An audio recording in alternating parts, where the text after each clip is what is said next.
Hello again, kids. Let's try this again.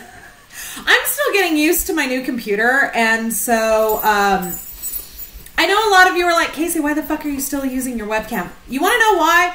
Because there's only so much room in this noggin of mine, and I'm kind of using it all up with my classes, so you're kind of stuck getting what you get. But I wanted to make this video today because of this latest school shooting. And I wanted to make this video because I'm getting really fucking pissed at this stupid narrative. He was bullied. It's not his fault. Fuck you. Why do you think I get my nails done like this? It has been proven. Okay, first of all, you have to understand that the only thing that differentiates a school shooter from a mass killer is the location. That's where the differences end, kids. That's it. That's all of it. That's where the difference ends. It's just the location. School shooters are nothing but mass killers, and mass killers are not actually bullied people. They are the bullies. Most mass killers have domestic violence in their backgrounds. Have you noticed that the vast majority of mass killers are male? Have you noticed this, or am I the only one that's fucking paying attention to the patterns? I know I'm not the only one paying attention to the patterns. The criminal justice world is paying attention to it too. And all y'all dumbass motherfuckers feeding into this bullshit are only making matters worse. So, the thing that got me to make this video today is this article, linked below, you know me. This article on Yahoo.com. A 17-year-old student accused of fatally shooting 10 people at a Texas high school should be seen as a victim because he may have recently been bullied, causing him to lash out, his father said. In a phone interview over the weekend with Greece's Antenna TV, Antonius I'm not going to even try to say that. My white ass can't do it. Said he wished he would have stopped the killing Friday at Santa Fe High School. His voice cracked as he described how he told police to let him inside the school so his son could kill him instead. He said he suspects his son was under pressure, perhaps due to bullying. Something must have happened now this last week, he told the station. Somebody probably came and hurt him, and since he was a solid boy, I don't know what could have happened. I can't say what happened. All I can say is what I suspect as a father. Now, kids, let me tell you this. This little boy harassed the ever-loving shit out of one of the victims. For 4 months, she dealt with his constant harassment to go out with him. She said no repeatedly. Now, as a high school student, sooner or later, she's going to lash out. Why? Because she's a fucking kid. She's a child. That's kind of what children do. I don't know why we do this as adults, but we seem to look at our teenagers, and because they're big like adults, we seem to think that they process the world as adults, and they don't. Okay? So sooner or later, she's going to get fed up and she's going to lash out at him, and she did, as is her right. I'm sorry, but if you're acting fucking creepy, you kind of deserve it, dude. Sorry. Not sorry. Now, the other thing about this is, think of the cycle of abuse. Most abusers were either abused themselves as a child, or they witnessed domestic violence in their childhood. Okay?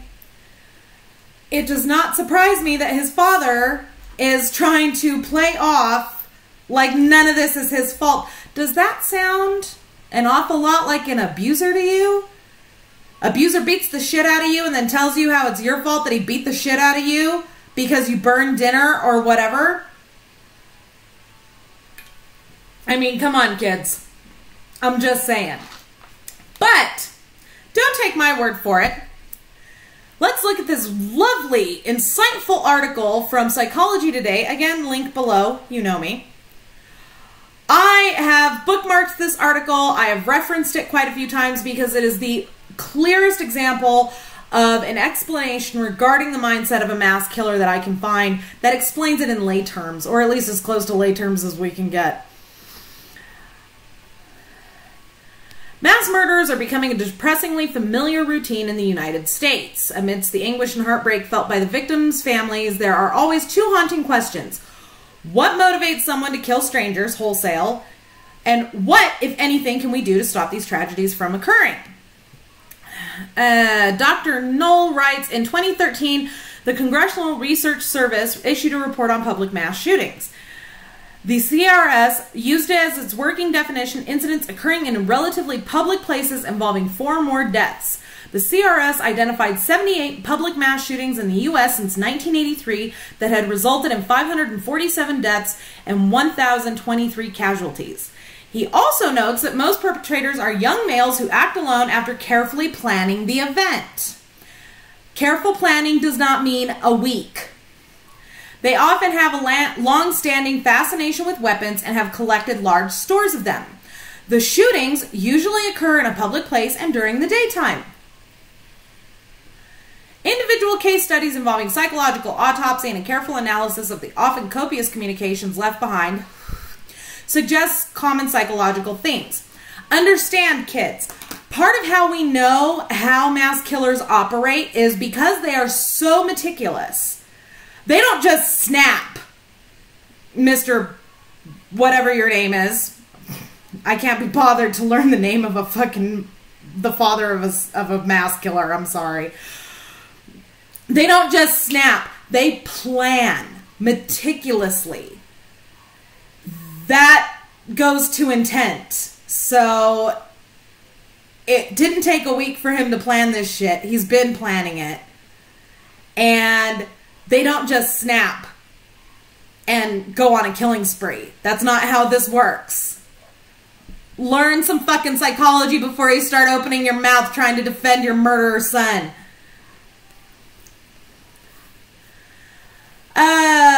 The mass murderer is an injustice collector who spends a great deal of time feeling resentful about real or imagined rejections and ruminating on past humiliations.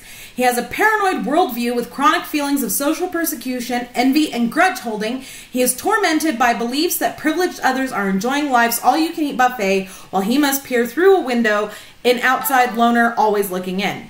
Aggrieved and entitled, he longs for power and revenge to obliterate what he cannot have. Since satisfaction is unobtainable lawfully and realistically, the mass murderer is reduced to violent fantasy and pseudo-power. He creates and enacts an odious screenplay of grandiose and public retribution. Like the child who upends the checkerboard when he does not like the way the game is going, he seeks to destroy others for apparent failures to recognize and meet his needs. Fury, deep despair, and callous selfishness eventually crystallize into fantasies of violent revenge on a scale that will draw attention. The mass murderer typically expects to die and frequently does in what amounts to a mass homicide, personal suicide. He may kill himself or script matters so that he will be killed by the police. The frequency of mental disorders in mass murders is controversial because it is not clear where to draw the line between bad and mad. The paranoia exists on a spectrum of severity. Some clearly do not meet criteria for any mental disorder and often may justify their acts on political or religious grounds. Others have the frank psychotic delusions of schizophrenia. Many perpetrators are in the middle gray zone where psychiatrists will disagree about the relative contributions of moral failure versus mental affliction. Now, here's the thing, kids. I'm not going to read this whole article to you, but further down in the article, they discuss the whole, background of domestic violence in mass killers. And I'm sorry, but this shooter exhibits those tendencies. He does. All you got to do is read the fucking articles and pay attention and look through things. He fits the profile of a mass killer, which means that he is the bully. He's not the bullied. And even if he was, let's play devil's advocate here for a second. Even if he was bullied, that does not excuse the wholesale murder of 10 individuals. Period. End of fucking story. I don't give a shit if they gave him an atomic wedgie that caused his colon to fall out of his ass. It does not excuse the wholesale slaughter of 10 human beings. The end. The end. Somebody send this to the kid's dad. Are you high that you would honestly fucking say that shit and expect anybody to agree with you? Nobody agrees with you, sir. No one. And if they do, they're fucking psychotic too, and they should be put on a list. Hey, NSA, you're so big on fucking peeking into other people's lives, looking for terrorists. We have a shit ton of domestic terrorists homegrown right here, baby. All you gotta do is go on the message boards. You'll find them. I mean, Jesus. And here's what gets me. This happened in Texas. Isn't this where all the good guys with guns are supposed to live? Where were the good guys with a gun? Why didn't they stop it? I'll tell you where they were. They were not going to stop. Unless you have precognition, you're never going to stop someone from killing at least 1 to 2 other people in a mass shooting situation. You're just not. It's not going to happen. And you're going to sit there and tell me that 1 or 2 victims is worth your Second Amendment rights? Kiss my ass on that one, Cookie. Not happening. Not happening. Even if he was bullied, that doesn't make what he did okay. That doesn't make him a victim. I was bullied for most of my life, since like fuck 2nd grade. I was gothic in the 90s, okay? I was the goth chick with the very heavy black eyeliner and the blood red lipstick and all the chains and all that shit. I was that chick. I shaved my head sophomore year. I was bullied. I never would have thought of picking up a fucking gun. And first of all, I wouldn't have any access to guns. My mom doesn't do guns. And my daddy was dead, so sorry. But second of all, it never would have occurred to me to do that. Why? Because none of these fuckers are worth the price of a bullet to me. This is the reason why I don't go to my high school reunions. I didn't like the fuckers then, and I don't like them now. The few that I actually like, I still keep in touch with. Just because he may or may not have been bullied does not make what he did okay. It doesn't. Sorry, it doesn't. So can we please stop with this bullshit of, oh, well, he was bullied. First of all, I call bullshit. Unless you were there at that high school and witnessed him, whether it be this jackass or Nicholas Cruz or any of the other dipshits, unless you personally witnessed them being bullied, shut up. Shut up. Because you have no empirical evidence of that. You've got nothing to back up your claim that he was bullied. None. None whatso-fucking-ever. We, however, have empirical evidence of their fucking bullshit in the form of dead bodies. So stop with the whole bullshit narrative of, oh, he was bullied, he was taunted, he was teased. The very nature of mass killers throws your theory out the window. It doesn't happen. They may have been ostracized. Yeah, okay, fine, I'll give you that. Who the fuck isn't in high school? Grow up. Secondly, the very nature of mass killers denotes that it doesn't happen. They don't just get bullied and then snap. It doesn't happen. How do we know this? They're manifests. Every last one of these dipshits, okay, maybe a few haven't, but most of these idiots have put out manifests. Long-winded narratives about why they're doing what they did. Almost every one of them. That shows planning. That shows meticulous planning. Hello! Pay attention, people. Educate yourself on the psychology of a mass killer before you open your fucking mouth. Please, please think a minute.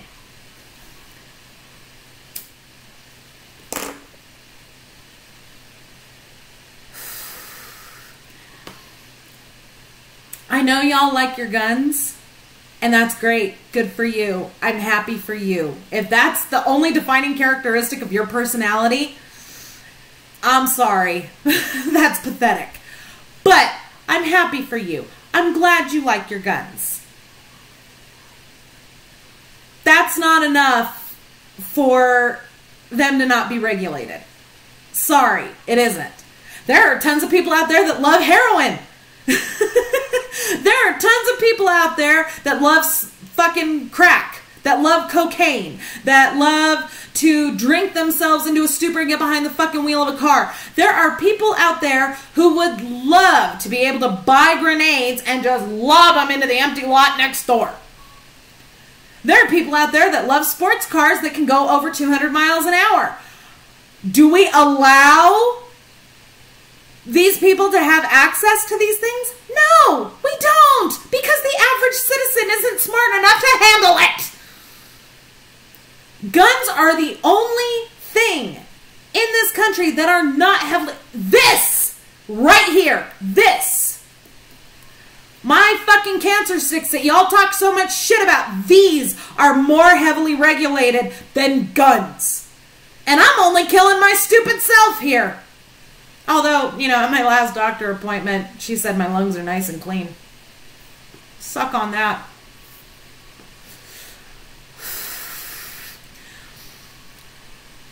When my vice, my one vice, is more heavily regulated than guns, we've got a problem here, kids.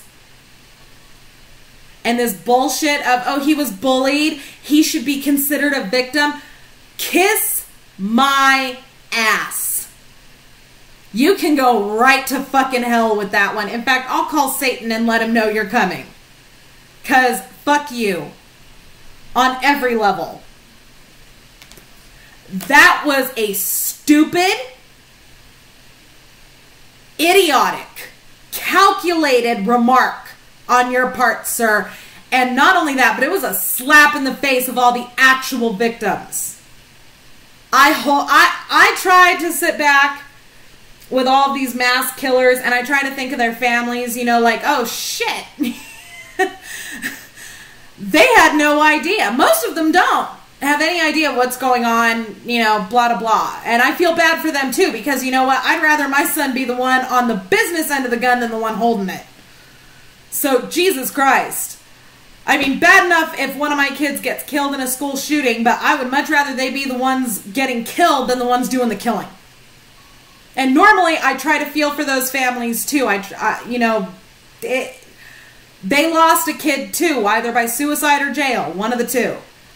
But in this instance, I have no pity for you, sir. None whatsoever. I now see where your son gets it from. This fucking self-entitlement bullshit. Get the fuck over yourself and get the fuck over your son. That's his goddamn problem, is daddy is gonna fucking ride in and fix everything every damn time. Helicopter parenting at its finest, kids. Let this be a lesson to you. Let your kids fail every now and then. It's good for them. I promise. That's what I've got for this video. Don't forget to subscribe to me here on YouTube. Don't forget to follow me on Twitter, Mama Phoenix 6. Boogie on over to the About page here on my channel. You'll find everything from my Pinterest boards to my fan page. Thank you all very much for watching, and we'll see you soon.